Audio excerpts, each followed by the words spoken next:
दोस्तों, जब भी आप एग्जाम देकर आते हो तो आप सबसे पहले यही सोचते हो कि काश इस एग्जाम के लिए थोड़ा सा समय और मिला होता तो मैं अच्छे से क्वालिफाई कर लेता। पेपर इस तरीके का आया है।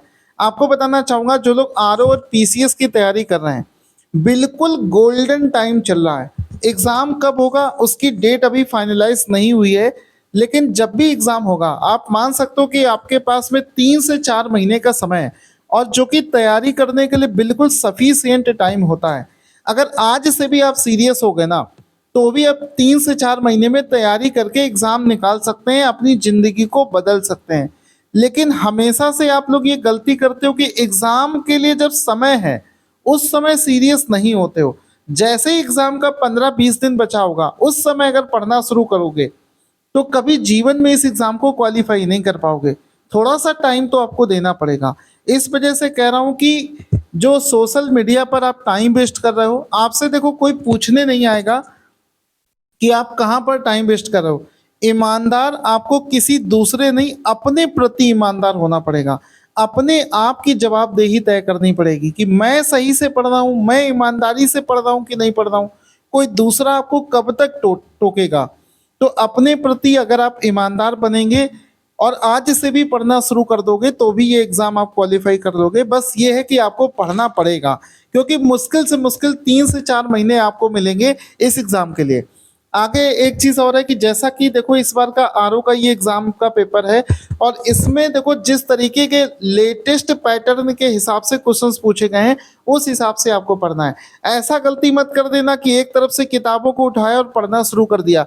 सबसे पहले एनालिसिस करो कि पिछले 5 वर्षों में, या फिर जो पेपर अभी 11 फरवरी को जो एग्जाम हुआ है उसमें कौन सा सब्जेक्ट ज़्यादा पूछा गया है। जैसे history, geography, current affairs, science, polity, इन सारे सब्जेक्टों में सबसे ज़्यादा पूछा गया था करंट अफेयर्स। 23 क्वेश्चन पूछे गए थे। तो उसकी मंथ वाइज पीडीएफ पढ़ना शुरू कर दो। उसके बाद में जीएस में आपका ज्योग्राफी सबसे ज़्यादा 26 क्वेश्चन ज्योग्राफी के पूछे गए थे, यानी कि ज्योग्राफी आपको अच्छे से पढ़ना है। इसके बाद में आपका ज्योग्राफी के बाद में आपका हिस्ट्री के लगभग 22 क्वेश्चन पूछे गए थे, वो आपको अच्छे से पढ़ना है। पॉलिटी के क्वेश्चंस पूछे गए थे, साइंस के 10 क्वेश्चन पूछे गए थे। तो जो सब्जेक्ट ज़्यादा पूछा जाता है उसको सबसे पहले पढ़ो, ठीक है। और आपको करना क्या है कि केवल थ्योरी मत पढ़ते रहना। केवल थ्योरी पढ़ने से इस एग्जाम को कभी क्वालिफाई नहीं कर पाओगे। जब तक आप थ्योरी और क्वेश्चन दोनों नहीं लगाओगे आप इस एग्जाम को क्वालिफाई नहीं कर पाओगे। मेरी बात को समझना, किसी थ्योरी से क्वेश्चन किस तरीके से बन सकता है, जब तक आप ये नहीं सीखोगे एग्जाम कैसे निकलेगा। इस वजह से थ्योरी पढ़ने का भी तरीका सीखो। ऐसा मत कर देना कि पूरा जैसे ज्योग्राफी आपने थ्योरी पढ़ के खत्म कर दिया और लास्ट में क्वेश्चन लगाओगे तो क्वेश्चन नहीं लगा पाओगे, क्योंकि जो चैप्टर आपने आज से 4 दिन पहले पढ़ा था उसकी थ्योरी आप भूल चुके होगे। सबसे अच्छा तरीका होता है कि जिस जगह आप उस कॉन्सेप्ट को पढ़ रहे हैं, कोई टॉपिक पढ़ रहे हो, उसी टॉपिक के नीचे सारे क्वेश्चंस लगा डालिए। यानी कि टॉपिक वाइज थ्योरी और क्वेश्चंस करते चलिए, जैसा कि हम अपने बैच में पढ़ाते हैं।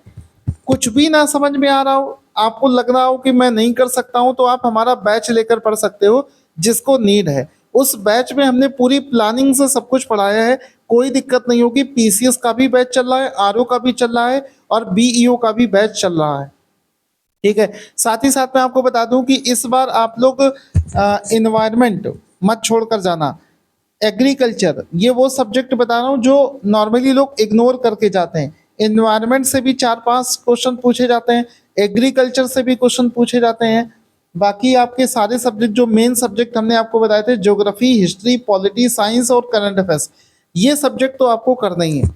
इसके अलावा आपको बता देना चाहता हूं कि जो 4 नए टाइप के क्वेश्चन आजकल एग्जाम में पूछे जाने लगे हैं, जैसे कि टाइम लाइन के हिसाब से चीज़ों को अरेंज करो, मल्टीपल स्टेटमेंट वाले क्वेश्चन, क्रॉस मैचिंग वाले क्वेश्चन, लिस्ट मैचिंग वाले क्वेश्चन, ये सारे क्वेश्चंस भी कथन और कारण वाले क्वेश्चन, ऐसे क्वेश्चंस की प्रैक्टिस करोगे तभी आप एग्जाम में क्वेश्चन कर पाओगे।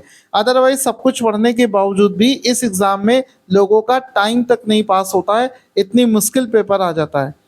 तो आई होप आज से आप पढ़ना शुरू कर दोगे। मेरी कोई हेल्प चाहिए हो तो मैं हमेशा आपके लिए तैयार हूँ। Thank you so much guys.